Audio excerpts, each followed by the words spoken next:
આમ તો મુખ્ય જે હરિભક્તો સત્સંગીઓ લેતા હોય એવા 51 જેટલા નિયમો છે જે આપણે અત્યારે શ્રવણ કરીશું, અને એમાંથી આપણે એકાદા બે નિયમ આ ચાતુર્માસની અંદર લઈએ એવો સંકલ્પ કરીએ.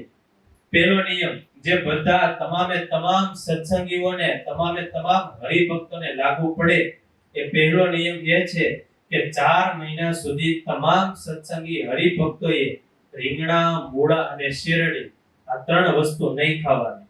એ સિવાય વધારે બી વાળા ફળ કે શાકભાજી હોય જેવા કે જમરૂખ, તરબૂચ વગેરે જેવા ફળો અને શાકભાજી એ પણ 4 મહિના સુધી નહીં ખાવાના.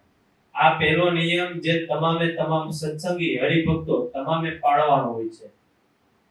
હવે ભજન સંબંધી નિયમો શરૂ થાય છે, જેમાંથી પણ આપણે એકાદો નિયમ એ ચાતુર્માસની અંદર 4 મહિના અથવા તો એક પહેલો મહિનો એ આપણે લઈ શકીએ છીએ. ત્યારે બીજો નિયમ છે દંડવત, ભગવાનની આગળ સાષ્ટાંગ દંડવત પ્રણામ કરવા. દંડવત અને બીજા આગળના જે પણ ભજન સંબંધી નિયમો આવે એ આપણી શ્રદ્ધા પ્રમાણે 5, 15, 20, 21, 51, 101 જેટલા પણ આપણને અનુકૂળ આવે એટલા નિયમો આપણે લઈ શકીએ છીએ. ત્યારે બીજો નિયમ છે દંડવત. ત્રીજો નિયમ છે પ્રદક્ષિણા, ભગવાનની ફરતી ફરવાનું. ચોથો નિયમ છે માળા કરવી. પાંચમો નિયમ છે ભગવાનના નામનું મંત્ર લેખન કરવું. છઠ્ઠો નિયમ છે ભગવાનના મંત્ર જાપ કરવા. સાતમો નિયમ છે જનમંગલના પાઠ કરવા. આઠમો નિયમ છે વંદુના પાઠ કરવા. નવમો નિયમ છે તપની માળા. 10મો નિયમ ભગવાનની આગળ કીર્તન ગાવા. 11મો નિયમ ભગવાનનું ધ્યાન કરવું. 12મો નિયમ સંતોની પૂજાની અંદર કીર્તન ગાવા. 13મો નિયમ છે સ્નાન વખતે ભગવાનનું નામ બોલવું. અને 14મો નિયમ છે જમતી વખતે કોળીએ કોળીએ ભગવાનનું નામ બોલવું. આ ભજન સંબંધી નિયમ હતા. હવે શરૂ થાય છે તપ સંબંધી નિયમ. તપ એમાં 15મો નિયમ શરૂ થાય ત્યારે 15મો નિયમ છે માસો ઉપવાસ.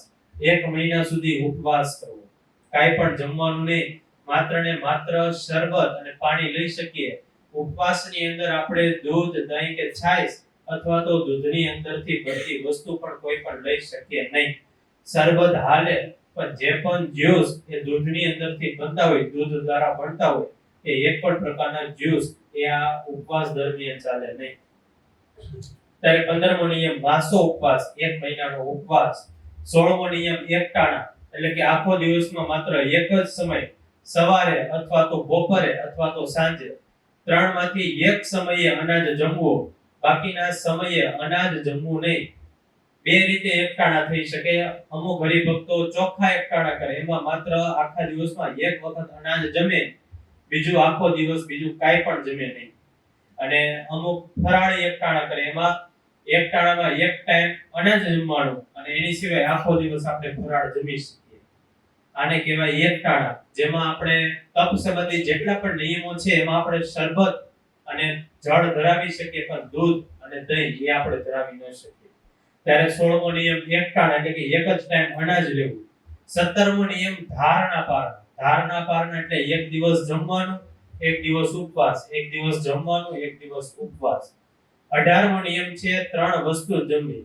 આપણે જ્યારે પણ જમવા માટે બેસીએ ત્યારે 3 વસ્તુ જમવાની, ચોથી વસ્તુ જમવાની નહીં. ઉદાહરણ તરીકે દાળ, ભાત અને રોટલી, અથવા તો દાળ, શાક અને રોટલી, આવી રીતે 3 વસ્તુ જમવાની, ચોથી વસ્તુ જમવાની નહીં.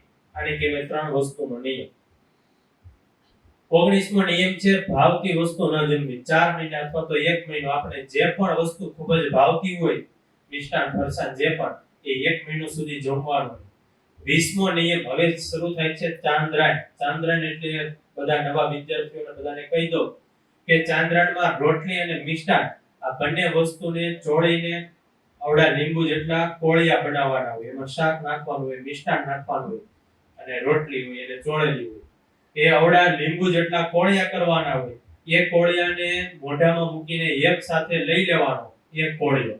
એને કોળિયાને આપણે બીજી વખત, એક કોળિયો તમે જમ્યા અને એ કોળિયાને તમે બીજી વખત અડો ધક્કો મારવા માટે, તો પણ એ તમારો બીજો કોળિયો ગણાય છે. બીજું, કોળિયા આપણે જ્યારે શરૂ કરીએ ત્યારથી તે જ્યાં સુધી પૂરા કરીએ, એ કાંઈ આપણે જે પણ નિયમ આવે ત્યારે કાંઈ પણ બોલવાનું ન હોય. કોળિયા જેમાં પછી આપણે પાણી પી શકીએ, દૂધ, છાશ, દહીં એવું કાંઈ પણ વસ્તુ આપણે ધરાવી ન શકીએ. ત્યારે અલગ અલગ કોળિયાના નિયમ હોય ત્યારે સૌથી પહેલું ચાંદ્રાયણ, એને ચાંદ્રાયણ કહેવાય કોળિયાને. ત્યારે સૌથી પહેલું છે દંડ ચાંદ્રાયણ. એમાં એક સાથે લીંબુ જેવડા 8 કોળિયા કરી નાખવાના. એ તમારે બપોરે જમવા હોય તો બપોરે અને સાંજે જમવા હોય તો સાંજે એક ટાઈમમાં એક સાથે અવડા લીંબુ જેવડા 8 કોળિયા જમી જવાના. એને કહેવાય દંડ ચાંદ્રાયણ. પછી 21મો નિયમ છે શિશુ ચાંદ્રાયણ.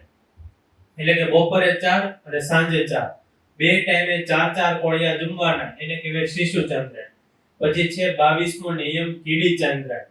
કીડી ચાંદ્રાયણમાં કીડીનો આકાર બે બાજુથી જાડો હોય અને વચ્ચેથી પતલો હોય. એટલે એક મહિનાનો કીડી ચાંદ્રાયણનો નિયમ હોય તો પહેલા દિવસથી શરૂ થાય. પહેલા દિવસે એક સાથે બપોરે અથવા સાંજે 15 કોળિયા જમવાના, બીજા દિવસે 14, ત્રીજા દિવસે 13, ચોથા દિવસે 12, એમ ધીરે ધીરે કોળિયા ઘટાડતા જવાના.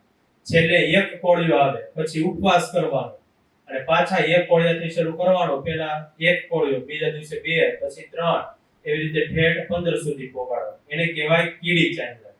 પછીનો નિયમ છે 23મો જવ ચાંદ્રાયણ. જવનો આકાર બે બાજુથી પતલો અને વચ્ચેથી જાડો હોય એટલે એને કહેવાય જવ ચાંદ્રાયણ. એમાં ઊંધું શરૂ થાય. પહેલા એક કોળિયો પહેલા દિવસે, બીજા દિવસે બીજા બે કોળિયા, ત્રીજા દિવસે 3 કોળિયા લેવાના, ચોથા દિવસે 4 કોળિયા.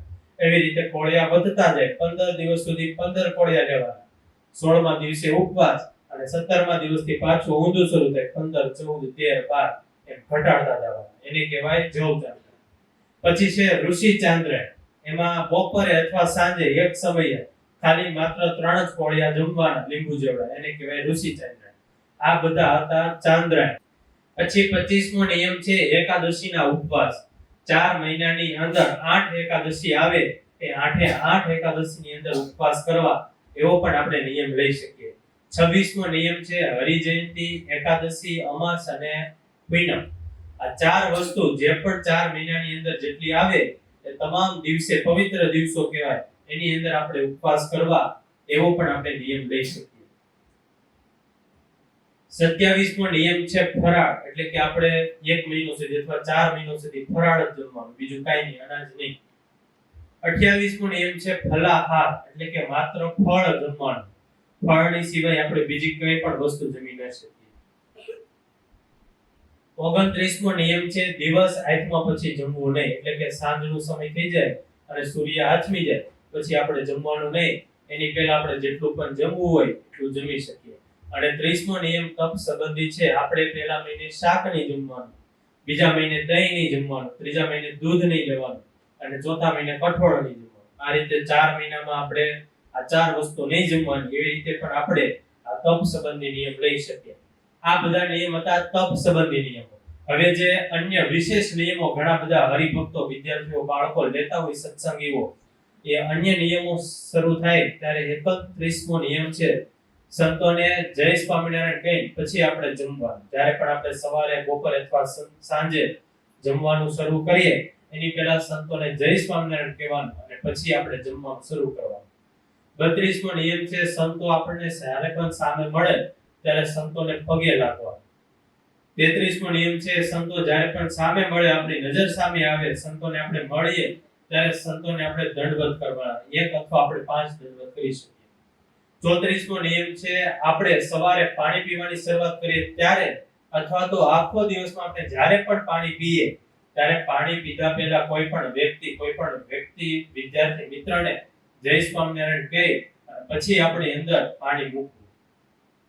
35મો નિયમ છે જેમાં પહેલા જય સ્વામિનારાયણ કહેવું. એટલે કે આપણે આખો દિવસ જ્યારે પણ જમવાનું શરૂ કરીએ, મોઢાની અંદર અનાજ મૂકીએ એની પહેલા આપણે કોઈ પણ વ્યક્તિ અથવા વિદ્યાર્થી મિત્રને જય સ્વામિનારાયણ કહી અને પછી મોઢાની અંદર અન્ન મૂકવું.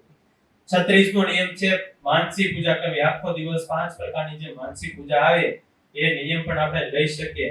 37મો નિયમ છે આરતી દર્શન. આપણે જ્યાં સુધી ગુરુકુળમાં હોય ત્યાં સુધી તો આરતી દર્શન કરતા હોય, પણ ગુરુકુળની અંદર ન હોય ત્યારે આરતી દર્શન ન થતા હોય ત્યારે ઓનલાઈન લાઈવ અથવા તો મંદિરે ગુરુકુળ જઈને દર્શન કરવા, એ 4 મહિના સુધી ભગવાનની આરતીના દર્શન કરવા એવો પણ આપણે નિયમ લઈ શકીએ. 38મો નિયમ છે નિયમ ચેષ્ટા કરવા. આપણે નિયમ ચેષ્ટા રોજ ન કરતા હોય તો 4 મહિના સુધી ભગવાનની આગળ ભગવાનના નિયમ ચેષ્ટા કરવા એ પણ આપણે નિયમ લઈ શકીએ. 39મો નિયમ છે કથા શ્રવણ કરવી. 40મો નિયમ છે આખા 4 મહિના દરમિયાન વચનામૃતનો પાઠ કરવો. 41મો નિયમ છે સ્વામીની વાતોનો પાઠ કરવો. 42મો નિયમ છે ભક્ત ચિંતામણી એમનો પાઠ કરવો. 43મો નિયમ છે ભાગવત ગ્રંથ એમનો પાઠ કરવો.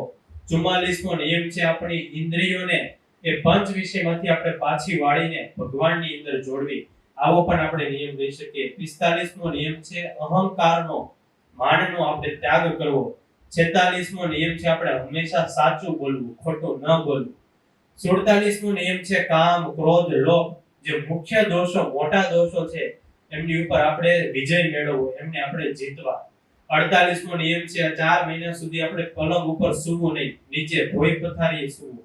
49મો નિયમ છે આપણે જે પણ વ્યક્તિ આપણા જીવનમાં હોય એ બધાના ગુણ ગ્રહણ કરવા, કોઈનો પણ ક્યારેય અવગુણ ન લેવો.